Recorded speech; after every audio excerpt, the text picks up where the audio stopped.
आपको बता दें कि उत्तराखंड में यूसीसी कानून लागू होते ही उत्तराखंड क्रांति दल के पदाधिकारियों और कार्यकर्ताओं ने मोर्चा खोल दिया है। वहीं आपको ये भी बता दें कि यूसीसी कानून में लिव इन रिलेशनशिप वाले कानून को लेकर उत्तराखंड क्रांति दल के पदाधिकारियों और कार्यकर्ताओं में काफी रोष है। वहीं आज तहसील पहुंचकर उत्तराखंड क्रांति दल के लोगों ने धरना प्रदर्शन किया और एक ज्ञापन उप जिलाधिकारी विकासनगर के माध्यम से प्रधानमंत्री को भेजा और इस लिव इन रिलेशनशिप में बदलाव करने की मांग की। उन्होंने कहा कि ये हमारी भारतीय संस्कृति के साथ खिलवाड़ किया जा रहा है।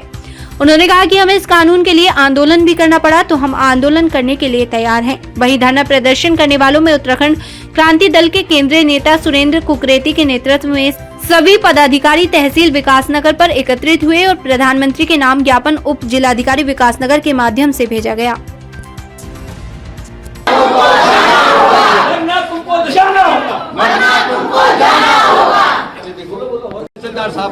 क्रांति दल द्वारा जो है यूसीसी में के कुछ प्रावधानों को लेके माननीय प्रधानमंत्री जी को ज्ञापन दिया गया है और हमारे द्वारा जो है उनकी ज्ञापन को ससमय माननीय प्रधानमंत्री जी तक पहुंचाया जाएगा।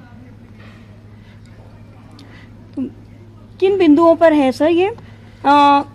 यूसीसी में जो जितने भी बिंदु हैं उन बिंदुओं को लेकर है या उनमें कुछ अलग बिंदुओं पर है ये? यूसीसी के एक या दो बिंदुओं को लेकर उनके द्वारा ज्ञापन आज यहाँ तहसील में दिया गया है, जिसको जिलाधिकारी महोदय के माध्यम से हम प्रेषित करते हैं। धन्यवाद। को खोई अपने जान दिया, अपना जान माल सबका हानि का नुकसान करा। आज 1 साल के लिए कि कुल मतलब हमारी महिलाओं की योगदान जो उन्होंने कुर्बानी दी उसका इतना सा बोल कि वो 1 साल में वो यहाँ रह करके हमारी बराबरी या हमारा दर्जा उठाने लगा कि यूसीसी जो लागू हो रही है अन्य देश में जैसे लागू हो रहा है वैसे ही उत्तराखंड में भी लागू हो रहा है। हमें इससे कोई मतलब है कि दिक्कत परेशानी नहीं है, लेकिन ये जो है कि उत्तराखंड में जो है कि उत्तराखंड के साथ में ऐसा नागरिकों के साथ में ऐसा सौतेला व्यवहार क्यों किया जा रहा है और हमारे बच्चों को रिलेशनशिप, ये तो बहुत बड़ा पेरेंट्स के मुंह पे इतना बड़ा जोर का तमाचा मारा है, कितना जोर का तमाचा मारा है कि इसका जवाब देना नहीं, गुस्सा आ रहा है, गुस्सा कि ऐसा क्यों कर रहे हैं। हम माँ बाप अपने बच्चे को पढ़ाते हैं लिखाते हैं कि कैसे खड़ा करते पैर में खड़ा करते हैं और कि जो इन्होंने जो है कि वैसे तो करते जात के लिए इतना बोलते हैं और हमारे बच्चों के हमारे बच्चे हमारे हथियार हैं और हमारे हथियार को हमारे खिलाफ खड़ा कर दिया ताकि जब बच्चा कुछ बोले तो हमारे साथ में हमको भी लाके कोर्ट में खड़ा कर दे एक मुजरिम की तरह। क्यों हमने उनको पैदा करा, पढ़ाया, लिखाया, उनके लिए हमने सारे दिन रात भूख प्यास एक करके उनके लिए कोई जीवन करियर बनाने के लिए क्या कुछ किया और सरकार ने 1 मिनट में 1 सेकंड में हमारे को जो है हमारे हथियार कहते हैं बच्चे माँ बाप के हथियार होते हैं। हथियार जब हम जंगल घास लकड़ी काटने जाते हैं ना तो हम हथियार को थार लगाते हैं ताकि अच्छे से घास पत्ती काटे। हमारे हथियार को हमारे खिलाफ खड़ा कर दिया इस सरकार ने। सरकार को ये वापस लेना चाहिए। हम इसका बिल्कुल समर्थन नहीं करेंगे। ये लड़ाई अब शुरू हुई है और अंत तक अभी तो सिर्फ चिंगारी है, अभी तो शोले भड़केंगे, लेकिन ये हम बिल्कुल बर्दाश्त नहीं करेंगे, बिल्कुल नहीं बर्दाश्त करेंगे। ये मातृशक्ति के मुँह पे तमाचा है। मैं ये बोलना चाहता हूँ कि ये उत्तराखंड की संस्कृति नहीं बल्कि जो है भारतीय संस्कृति का लोप है। ये जो लिव इन ये किस्म से चोरी है ये, और उस चोरी को जो है सरकार जो है कानून बना करके जो है बढ़ावा देना चाहती है। ये अप्रत्यक्ष रूप से एक जो है वो है जिसको हम वो कह सकते हैं कि गलत काम जैसे होते हैं, ये है ये। तो लिव इन जो है बहुत खराब है हमारी भारतीय संस्कृति के लिए।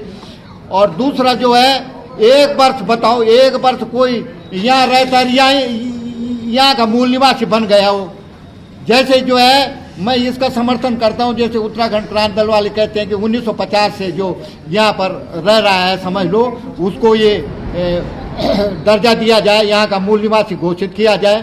पर चलो माना अगर 1950 नहीं उससे कुछ हो तो पर 1 वर्ष जो है हमारी उस स्थिति में ये बातें ठीक नहीं है जैसे अन्य राज्यों में। हाँ जैसे अन्य राज्यों में है, हाँ ये तो उसी प्रकार ये कर दिया जाए। तो हमें अपनी भारतीय संस्कृति को बचाना है तो लिव इन वाला ये कानून जो है इसको वापस लाना पड़ेगा, नहीं तो आगे और संघर्ष करना। यूसीसी के अंदर जो दो बिंदु हैं, एक तो है लिविंग रिलेशनशिप, इसके विरोध में, और एक अस्थाई निवास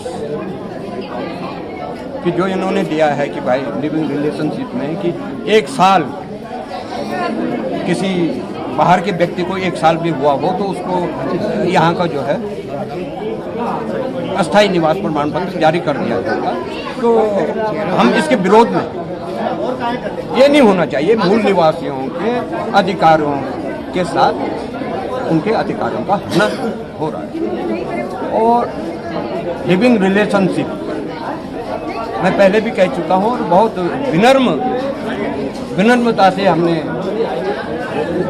मुख्यमंत्री जी से भी बात की थी इस बारे में।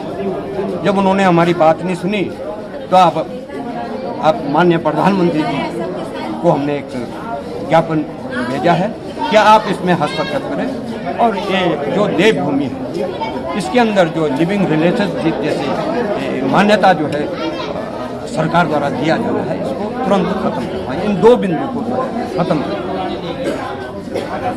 बाकी 2 बिंदुओं के अलावा आपको किसी और बिंदुओं पे आपत्ति नहीं है? नहीं, बिल्कुल नहीं। हमने पूरा पढ़ लिया है इसे और मैं समझता हूँ कि वो देश के हित में है। और हम तो ये जो रिलेशनशिप वाला मामला है, हम खाली यहाँ की बात नहीं कर रहे हैं, हम तो कह रहे हैं कि संपूर्ण भारत के अंदर नहीं होना चाहिए रिलेशनशिप वाला जो है।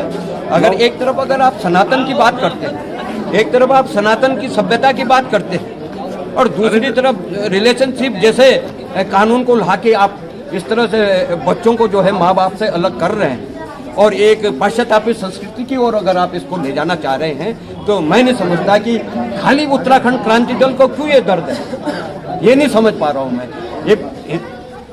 ये उत्तराखंड के अंदर तमाम वो लोग हैं चाहे वो किसी भी पार्टी से जुड़े हुए हैं, तो उनको क्यों नहीं ये मालूम हो रहा है कि भाई ये गलत हो रहा है उनके दिमाग में, लेकिन उन्हें डर है कि जो है अनुशासन का जो है डंडा ना पड़ जाए पार्टी विशेष।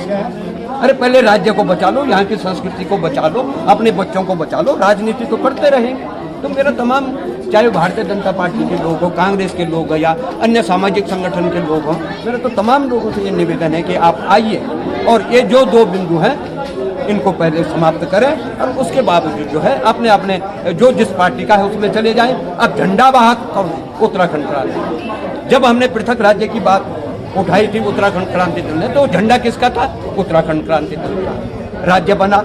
आज उत्तराखंड क्रांति दल ने अपना झंडा उठा के जो है इन 2 बिंदुओं को समाप्त करने की जो सौगंध दी है और धीरे धीरे जनता उसके साथ जुड़ रही है, उस झंडे के नीचे जुड़ रही है। कोई ना कोई तो ध्वजवाहक होगा ही ये 2 बिंदु को समाप्त करने के लिए। तो मेरा तमाम जनता से भी निवेदन है और मैं तो धन्यवाद देना चाहूँगा। अभी आप लोग उस पहले वाले कार्यक्रम में थे, अब विकास नगर ने पूरे उत्तराखंड में इस कार्यक्रम को भेज दिया है, सब जगह ये कार्यक्रम होने लग गया है। तो विकास नगर की जनता को तो मैं धन्यवाद देना चाहता हूँ।